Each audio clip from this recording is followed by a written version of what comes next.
Well, good evening and welcome to the Brian Crombie Radio Hour on Saga 960. Well, you know, this wheat controversy is heating up. We had Elizabeth May on talking about what her reaction and the Green Party reaction was to the wheat controversy. And I reached out to the Conservative Party, and I'm now going to introduce you to Damien Kurek. Damien Kurek is a member of Parliament from Alberta for the riding of Battle River Crowfoot. He has a long political background. He's served different political leaders in Alberta, Saskatchewan, and Ottawa. He comes from a farming family. He was recently elected first time in October of 2019, and he's on the Ethics Committee. And so it'll be interesting to see what he has to say. So, Damien, tell me what's going on with this wheat controversy. What's your opinion, and what's the Conservative Party opinion? Yeah. Thank you very much, Brian. It's great to be on your show here. I appreciate you reaching out. And yeah, it's been a scandal that's rocked the Capitol. It certainly has consumed the airwaves and news hours over the past number of weeks. And it seems that each and every day we're learning more. It's a little bit more information is trickling out, and each day it becomes more and more troubling. I'm a member of the ethics committee, and there are four of us, the three Conservative members, along with the member from the NDP, that asked for the committee to be recalled, as it hasn't been sitting since the COVID-19 pandemic broke out, and that committee has been now tasked with dealing with a number of issues related to this wheat scandal and really trying to get answers for Canadians. And you have a $912 million program that the government sole source contracted to an organization that is closely connected with their friends. There's increasing questions about lobbying that was done, who said what, who met with who, dollars were exchanged between close family members of the Prime Minister, close family members of senior cabinet ministers, and there's just a lot of questions. And whenever you have questions like this, it seems to continue a trend that. Do you think that there was a quid pro quo? Look, I'll only give you the money if you hire my mom to be a speaker. There's a lot of those questions that we simply don't know the answers to. Did cabinet know that the Prime Minister's mother had those connections? We don't know that. So today I actually moved a motion in the Ethics Committee to ask a very, very simple question saying, hey, did every member of cabinet know what the relationship was? Did they have further knowledge of any of those other relationships? And I think it's these sort of questions that ultimately have Canadians questioning what their government has been up to, and if there's integrity in the way that they make decisions. And certainly members of the ethics committee have been tasked with getting to the bottom of this and trying to get that information out so that Canadians can ultimately trust that their government is in fact doing what's in their best interest, and not simply doing what you've suggested is that quid pro quo or doing something because you can fudge the rules when it's a friend. Well, that's not acceptable in a G8 democracy. We have processes and procedures, and I'll tell you, when even yesterday, when the finance minister, forgot to reimburse an organization for a $42,000 trip that was taken a couple of years before, when he should have been more than aware that it was illegal. It is not lawful for a cabinet minister to take what's called sponsored travel, and let alone not have dealt with it in a way that would have ensured the greatest level of transparency possible. This is a continuation of a long line of ethics violations found where the Prime Minister and other members of his government have been found to flagrantly violated the ethics rules of this country, which are meant to ensure that public office holders are held to the highest account possible.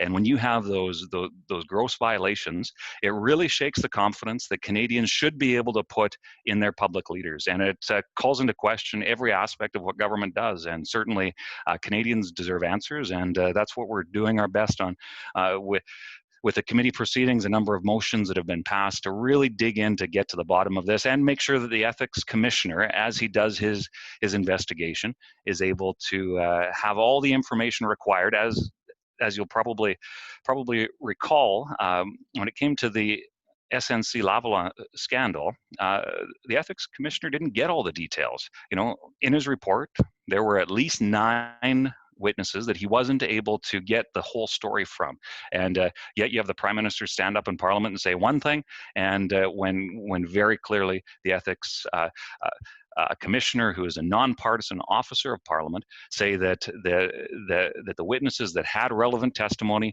were bound by cabinet confidences, attorney-client privilege, and a number of other safeguards that exist to protect people, but could have been waived with the stroke of a pen by a prime minister that seems to be trying to cover things up, and that's very troubling. So just to correct, I didn't suggest that Yeah. there was a quid pro quo. I asked if there was a quid pro quo, and Yeah, partially sure. because, frankly, I find it absurd that anyone would think someone would give you $900 million in exchange for $250,000. So I clearly don't think there was a quid pro quo. There may have been some lack of information, but let's talk about the $900 million. Sure. Kids need jobs. And in this time of COVID-19, I got to tell you, there's a lot of graduating students. There's a lot of students. There's a lot of people that don't have jobs. A lot of companies have put off all their summer hirings. And in fact, for graduating students, what they've done is they've given them deferred acceptances and don't even know whether they're going to be able to come back because they don't have offices they can bring them into to train in. So, isn't this $900 million something that really should have been spent on getting summer jobs? Yeah. This $900 million is a part of a larger suite of about $9 billion that was supposed to be targeted to students. And as far back as March, Conservatives have been asking the question, saying, "Hey, when are we going to see dollars getting into the hands of students?" And the government has brought forward a number of programs. And I was told by a Liberal cabinet minister that this program was coming, and but wait for details. We're working on it. And when I followed up and specifically said, "Hey, well, you know what? We actually have the Canada Summer Jobs Grant that is all the infrastructure is already there, and it just basically needs more money." In fact, they'd even indicated at one point or another that they were willing to expand it, and had changed a few of the protocols to ensure that that jobs could be placed in industries that needed it, and organizations that were deemed essential. We were told all of those things, that just kind of hurry up and wait. And then when all of a sudden we see this program rolled out, that it's a volunteer grant, it all on the surface sounds great. However, you see that ultimately the students, because of a lack of due process, not going through the systems that are in place to ensure that tax dollars are respected, ultimately students aren't getting the money, and that's certainly the biggest problem here, isn't it? Yeah. Oh, it absolutely is, and Canadians deserve answers on that. In addition to the way that the program was the administration of it, and the challenges associated with the family connections and all aspects of it. So ultimately, students here are the ones that are suffering, and that's something that is. We do need to ask the question, what about the students? In fact, I've asked that question a number of times, saying, what does this grant look like? Where is it? Because at this point, we simply don't have answers to all of that. So not only do we have a whole suite of ethical violations, a whole series of questions associated with how this $900 million was or was not going to be spent. You have an organization that could have seen significant benefit, and a whole bunch of ambiguity as to what that benefit could have been. And then now you have hundreds of thousands of students across the country that are facing a great deal of uncertainty. When had the proper processes been followed, had all of the decisions and negotiations been above board, I think we could have been a lot further ahead. And it's unfortunate that we are where we are, and this scandal has consumed all aspects of what should have been a summer where we were focused on ensuring that Canadians could continue to get the support they need during the COVID-19 pandemic, and that in this case, that students would be able to proceed with a certain level of security going forward. What should have happened in your mind? The Prime Minister and the Minister of Finance just in cabinet Yeah. declare a potential conflict and not vote, and just be upfront that they may have received, or family members may have received some remuneration from we. I don't think there's any question that that should have been the case. It was a blatant violation of a conflict of interest. It fits the exact definition. But I think there's a lot more questions here. You know, we've heard from a number of other charitable organizations that have said, "Hey, we're set up to administer a program like this. Why were we never asked?" You know, we have Charity Intelligence say, "Look, this is far beyond the scope of anything that we has ever administered before. So why were they chosen?" Again, just a whole lot of questions. And as members of the opposition, I don't exactly know, and I'm not going to suggest what the government should or shouldn't have done in terms of getting this program out the door. We had made the suggestion early on that the infrastructure was already available through the Canada Summer Jobs Grant. I had at least 200, probably more, applicants to that program that went unfunded as a result of that program not being expanded. And now you have the circumstances we find ourselves in, and on top of all of this, there's those questions just about the lack of trust that was done in the process. You know, we had the Prime Minister apologize about not recusing himself when he obviously should have. But now in fact, I find it very, very troubling that there's one point they keep coming back to, saying, "Look, it was the nonpartisan professional public service." And I agree that we have a tremendous public service in this country that do a lot of good work, but it seems as if the government is trying to sweep this under the rug, saying, "Look, it wasn't really our fault. It was all up to them." When there's a couple of major flaws in the argument that they're making. One is, are they providing effective oversight and policy leadership when it comes to what the public service is delivering? And if they're not, that's a significant question.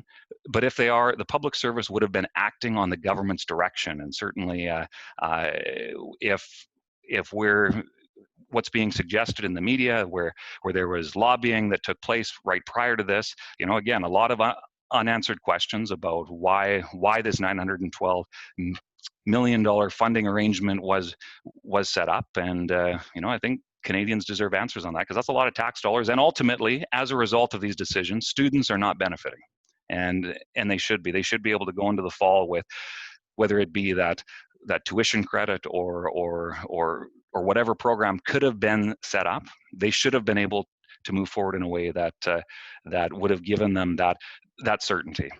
Damien, I've been interviewing a lot of people in regards to COVID-19 and comparing Canada and Canada's response to the United States. And a lot of people really like the Team Canada approach, and look with incredible disgust, frankly, at what's going on with the partisanship that exists in the United States. Do we risk having this partisan gotcha politics coming to Canada with this kind of a reaction from the Conservative Party? Yeah, there's been a lot of the response that has we've seen in our country has truly been politicians from all parties coming together and saying, "Hey, let's get the job done." From back on March 12th, when we kind of left Ottawa for the weekend, I know I was on that flight out of Ottawa, and we left. I was sitting with a number of other colleagues and saying, "Look, this looks like it's going to be a big deal." I think the WHO had just the day before, or maybe two days before that, declared it a global pandemic, and a lot of questions, and we've seen a lot of work that's been done together, but we've also seen. Unfortunately, when we first started negotiating on what a relief package would look like, Conservatives went to the table in good faith in a nonpartisan manner to say, "Look, Canadians need assistance. This is unprecedented territory. A lot needs to be done." And the Liberals came back and surprised us all with what we called a power grab, accurately called, because it would have given the government basically unlimited taxation and spending authorities for about a year and a half. And our I think very valid question was saying, look, we want to be a part of Team Canada. Let's make sure that Parliament, of which, if this crisis is as bad as it's being suggested to be, let's make sure that Parliament is able to be responsive, because it's only Parliament that is able to effectively represent interests from across, not just across the political spectrum, but truly every corner of our country. And we saw an early attempt in bad faith for this power grab. Thankfully, the government, I think, realized that was the wrong step to take, so backed off quite a bit on that. Then there's been aspects of where there's been some back and forth to try and actually make the programs that have been administered better. For example, the CERB benefit started off as $2,000 a month, or every 4-week period, that if you earned $1, you would no longer get that benefit. Well, Conservatives worked in good faith with the government to say, hey, look, we need to figure out an in-between here, because there's a lot of people that, maybe have a couple of part-time jobs. For example, I had a constituent that was a healthcare worker, and because of the circumstances around COVID, they worked part-time in a number of places. They were only allowed to work in one place going forward with COVID, and they had lost a significant amount of their income, but not all of it. So we worked in good faith, and that's that Team Canada approach. But that Team Canada approach goes both ways, and we've seen that there's been some unfortunate circumstances where Conservatives have been left to ask the questions that a lot of Canadians are asking. Whether it be about the WE scandal, whether it be about the shutdown of Parliament. I've been advocating for a more fulsome return to Parliament, because although there's been a lot of question periods, which are valuable, there's a lot more that happens in Parliament, and we could have done it in a way that both respected public health guidelines, but also ensured that Canadians' voices were well represented from coast to coast to coast. So and in I the think middle that, of a yeah, global pandemic, yeah, economic recession, yeah, or some people think potentially depression, with high unemployment, with yeah. bankruptcies, with potential race-related protests, if not riots, maybe not in Canada, but sometimes spilling over the border into Canada. Yeah, yeah. You don't think it's overly partisan to be talking about the WE scandal? Well, where are we today? We have a government embroiled in a scandal where ultimately students are not benefiting from a $900 million program that was intended to benefit students. And I think that speaks to some very, very valid questions that certainly I'm hearing on a daily basis from my constituents, and we're hearing from Canadians from coast to coast to coast. And it's these ethical failings that are distracting from the government being able to effectively respond. And if we don't get these answers that Canadians are asking for, it I think sets it breaks down the trust that Canadians need to be able to have in their institutions, so that we can show that they work in the midst of a crisis like we're facing. And it is incumbent upon us all to ensure that these answers are found, so that when Canadians apply for these programs, that they know it's being done in a way that money's going to where it needs to be. And it's pretty valid questions that certainly are important, and I would hope that the government acknowledges. In fact, the Prime Minister announced that he will be attending the Finance Committee next week, of which I hope we'll be able to get further answers on this, so that we can get back to the business of ensuring that Canadians have the resources they need, and that we can get our economy moving again, that we can still acknowledge the public health challenges and move forward as a country. And accountability doesn't take a break in the midst of a pandemic. In fact, it's during a time like this that we need to be able to trust our leaders and executive government more than ever, and Parliament has a job to do in the midst of that. Well, I can't agree with you more. Accountability can't take a break during any time. So thank you for asking the tough questions. MP, Conservative MP Damien Kurek from Battle River, Crowford in Alberta, member of the Ethics Committee. Thanks very much for joining us today and sharing with us very frankly, very honestly, very openly, and very articulately what your concerns are with the that we issue. Thank you so much. We're going to take a quick break. Stay with us for more on the Brian Crombie Radio Hour on Saga 960. Well, welcome back to the Brian Crombie Radio Hour. We're chatting tonight with MP Damien Kurek. He's a Conservative MP from Battle River Crowfoot in Alberta. Just got elected in 2019, October 2019, but he says he's had a long history in politics, working for political leaders in Alberta, Saskatchewan, and Ottawa. He's from a farming family and has also got experience in the energy industry. Damien, give me a quick sense of some of these people that you've worked for from a political leadership standpoint. Yeah, I've had the pleasure of working with some good hardworking MLAs and members of parliament like my predecessor Kevin Sorensen. I spent some time working for the government of Saskatchewan and Premier Brad Wall, and really seen exceptional people that simply are public servants in the truest sense of the word. And it's been an honor to be able to work with them and learn from them how to effectively serve the people that whether they vote for you or not, and that's key.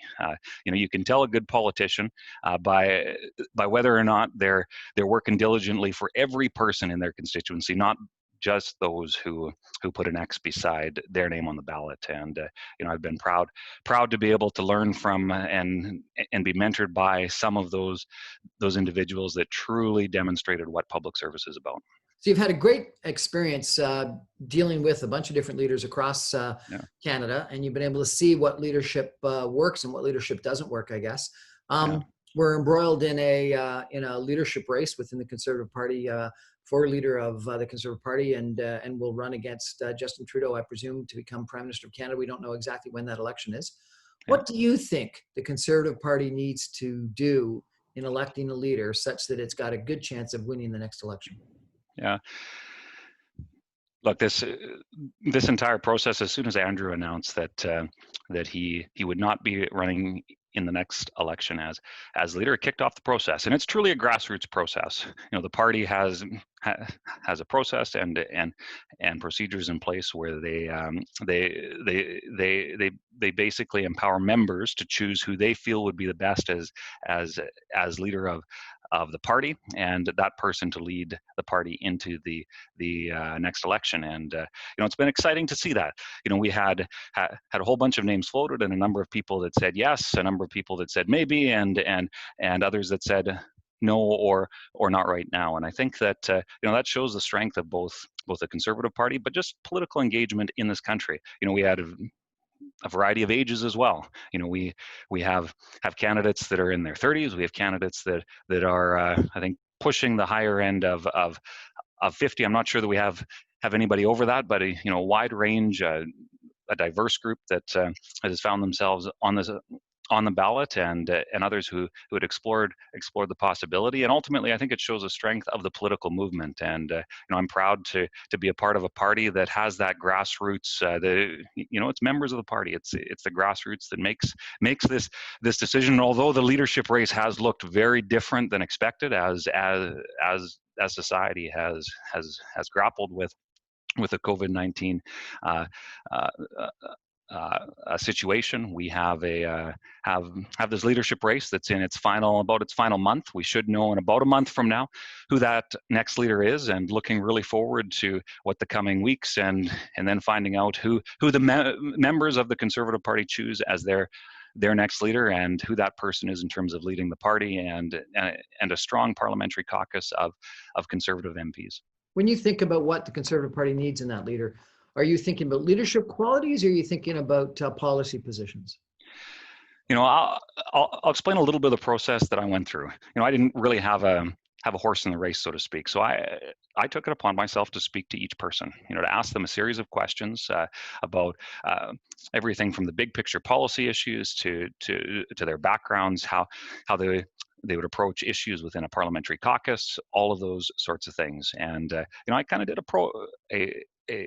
a pros and a cons list in that process to make a decision. And I can honestly say that each of the candidates have some real strengths. And at the end of the day, you have to pick somebody. And I ultimately did. But I think it's taking the full look at everything to do with what a candidate offers, from their background to their policy positions to their leadership, both experience and the skills they have, and then making that choice. And part of the exciting thing being a part of this race as a member of parliament, I get the same number of votes in this process as any other member. So I get one ballot, and my wife texted me the other day and said that it has been received. I haven't filled it out yet, but it has been received. But every member of the about 280,000 Conservative Party members across the country will get to make that choice. And I will just note for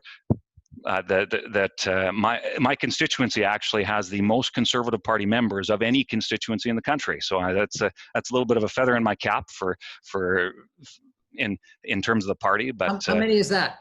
It's about 3,200 is my understanding. The party didn't say exactly, but it's about 3,200. Well, congratulations on that. That'll help you big time Thank when you. it comes to fundraising. Yeah. So in the last election, I did a bunch of interviews and shows right around the time of the election, and I've been very friendly with Andrew Scheer, the former leader of the Conservative Party. I guess he still is leader of the Conservative Party today. Yeah. I've enjoyed hockey games with him and really quite gotten to know him. But our radio show is in Mississauga, just outside of Toronto, and the Conservative Party didn't win one seat in Mississauga, Brampton, Oakville, Halton, and all of sort of this area of Peel and Halton. They only won one seat in Caledon with Michael Chong, I think is his name, right? Right. And in the end, my assessment was that Andrew Scheer's social conservatism just didn't appeal to suburbanites in at least Toronto, but maybe Toronto, Vancouver, and Montreal as well. And then I've had the privilege of interviewing 3 of the 4 candidates for your Conservative leadership, and they all come across, the 3 that I spoke to, as reasonably socially conservative. Is that what you need to win an election in Canada today? Yeah. It's a very valid question, and it's something that I was asked, and I won't comment on Ontario politics. I'm an Alberta MP, and a rural Alberta MP at that, probably what you would consider one of or the most conservative region of the country. So I'm sure the issues that you would talk about on a daily basis are quite different than. But you, as part of the Conservative Party, have got to think about what you got to do to win. Yeah, well, I think that certainly that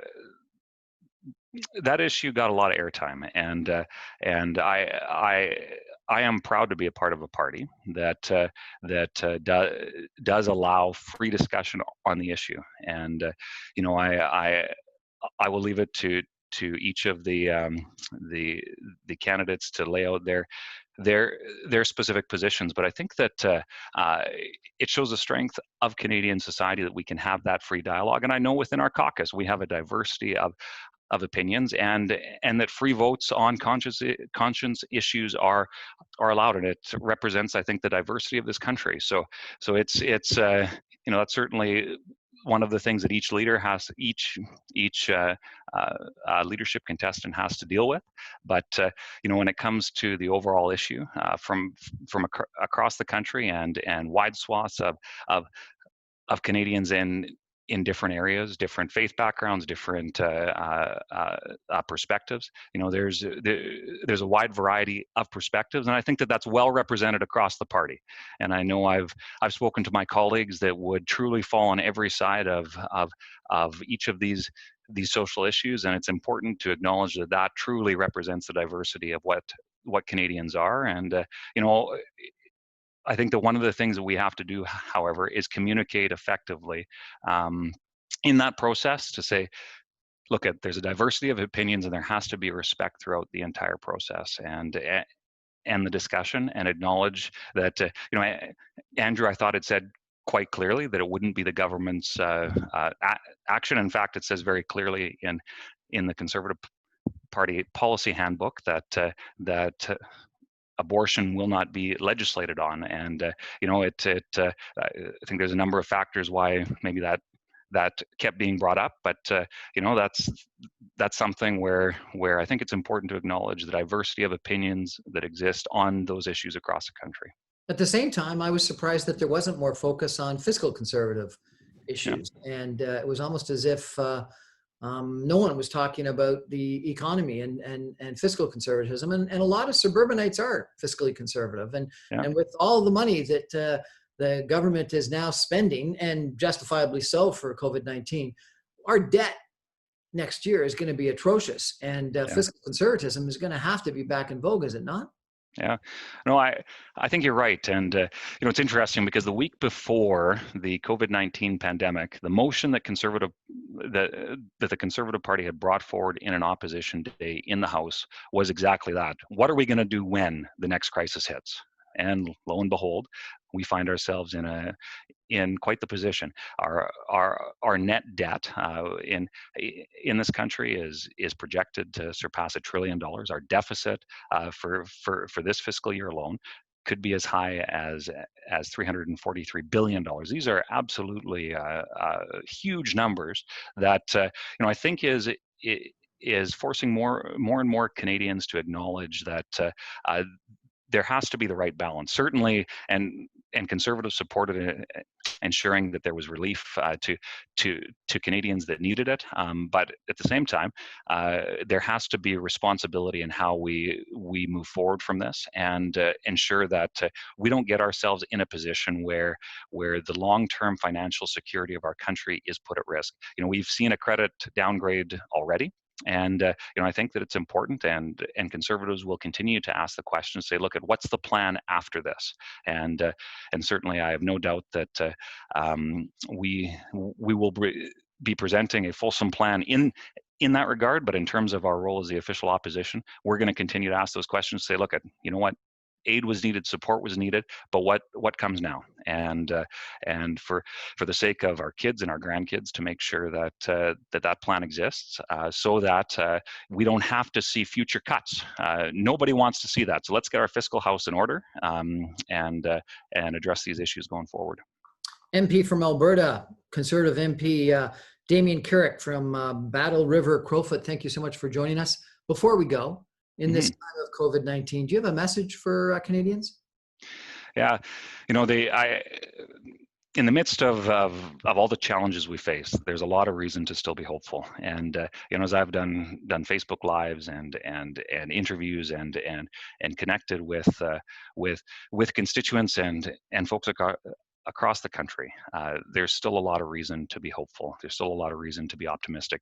We've seen the best of Canada, whether it be our men and women in uniform going and helping out in conditions in seniors' homes that are just absolutely tragic, but our men and women in uniform were there to help. Whether it be Canadians getting groceries for their neighbors, we've seen the best of what it is to be Canadian, and certainly it's in times of tragedy where we can see that. And it's my hope that that between those maybe few extra phone calls because there wasn't a hockey game or a baseball game, that we can come together and be stronger as a country as we rise above. Because Canadians, if we've demonstrated one thing over our past 153 years plus of history, it's that we're tough, and that we can rise to the challenge, and that we can get through it stronger than ever and come out the other side. And it's an honor to be able to represent a region of the country in Canada's Parliament that I know that's the attitude, and I know I've heard that from, quite frankly, all sides of the House of Commons, where there's a level of optimism. I think that Canadians have risen to the challenge, and we're looking forward to what comes next, with acknowledging all the challenges we face. We can't ignore that, but in the midst of it, there's still a lot of reason to be hopeful. MP Damien Kurek from Alberta, Conservative MP from Battle River, Crowfoot. Thank you so much for joining us, and thank you for your very articulate, frank words. Thank you very much, Brian. Thank you. We're going to take another break. Stay with us.